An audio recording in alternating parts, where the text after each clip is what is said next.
Bileyim çok. Zarur kemler girip. Sen kaç kam güzel hem nırtı bula. Az kurban ekmek sana bula. Haydi fındık bakın la. Yazma hayat esgılas balas bölüm la.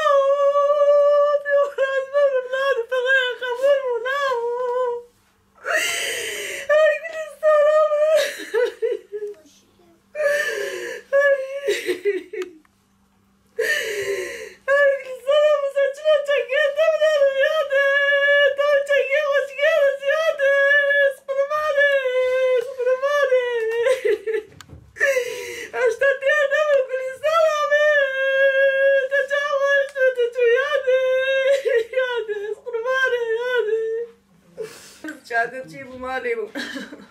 المال دمان نشيف زمان جيدك ممكن حكي بنا بلا شزارو كيبه وزلامي ممكن يجيبون بابا زارو بويقي بریز اختیارم زلامیم گام از اما جام از تشکی اما خانی کی زارو کی خرابا بکم برا نه معدول بر نه چیک بر نه کیمی خلکی بر من زاری بو فلکا پیش یامی زاری با قیام زچون کس کاوت گوش دارم بابام نارم قدری قیوانا شد بیغزام بو بابا البرجي شيء زي شغل بشغل المغازة بتجيب مناغد شغل بالي ملا اسمع ولا وبلا ناس كاملة برغي كاملة من hayali var sevme yapmak için çocuklarıma bir gelecek için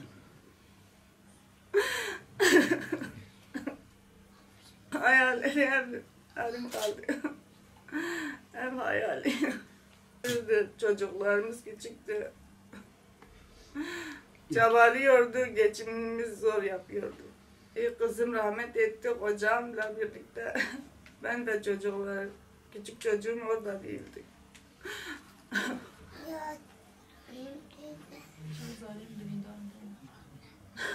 Dört çocuğum da yaralıdır. Hastanede ameliyat oldular. Oradadır daha.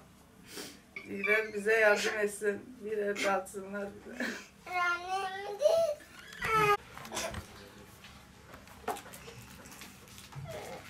Dilber. Kaç gün? Nasıl banayım?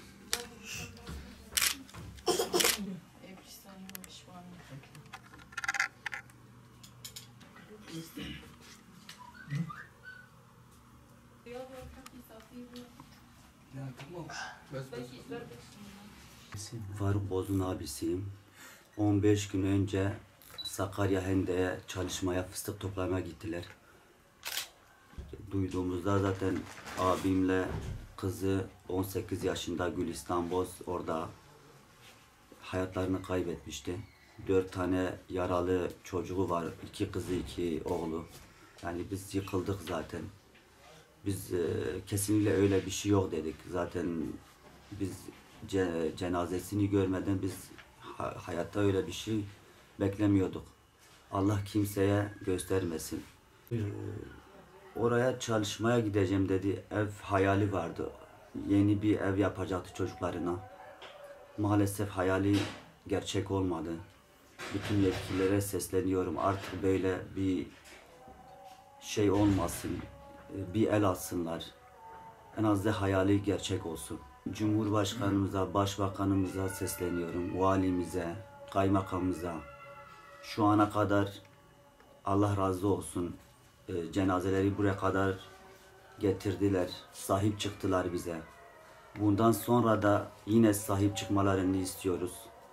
Onun hayali gerçek olması için yine ona bir el uzatsınlar. En az da bu ona bir ev yaptırsınlar. Hayali gerçek olsun. Çocukları da 4 kişi zaten yaralı. En az da bir çocuğu işe koysunlar, bir maaşa bağlansınlar. Böyle bir şey yine bekliyoruz büyüklerimizden. Yani Allah kimseye göstermesin. Yani bizim yetkililer yine oradaki hayat şartları gerçekten çok zor. Bize telefon açtı. Orada gerçekten yaşantı baya zormuş. Yani traktör herhalde bozukmuş. Benim kardeşim annemle konuştuğu zaman hayat şartları çok zor. Geleceğiz. Traktörün freni herhalde bozukmuş.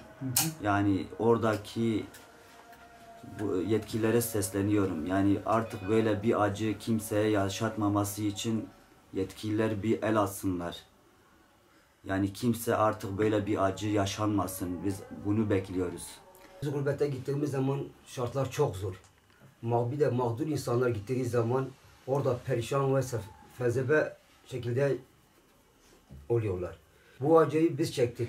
Başkaları çekmesin. Çoluk çocuk öğrencilerimizi okul tatillerinden sonra biz gurbete gönderiyoruz ki kışın bunların geleceği olması için. Onların okuması şartları da Türkiye Cumhuriyeti'nde şartlarımız çok zor olmuş. Her bir ailenin en az 5-6 tane çocuğu var. Biz bunlar gurbete çıktığımız zaman bunların geleceği için, okuması için çaba gösteriyoruz. Kimsenin yan geliri yok. Biz perişan bir haldeyiz. Bu amcam oğlumuz perişan bir haldeydi. Kendisi söylüyordu ki yeter ki ben gurbete çıkayım belki bir ev sahibi olmak için maalesef o hayalleri yarıda bıraktı. Biz yetkililerimize sesleniyoruz. Sayın Başbakanıma, Sayın Valime, Sayın Kaymakamıma, Sayın Cumhurbaşkanıma, Sayın İçişleri Bakanımıza sesleniyoruz. Ve Sakarya Valisi'ne sesleniyoruz.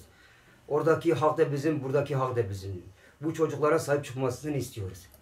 Bir el azatın, madem ki vefat etmişler, bunu hayalini gerçek, en doğal vatandaşlık hakkımızdır.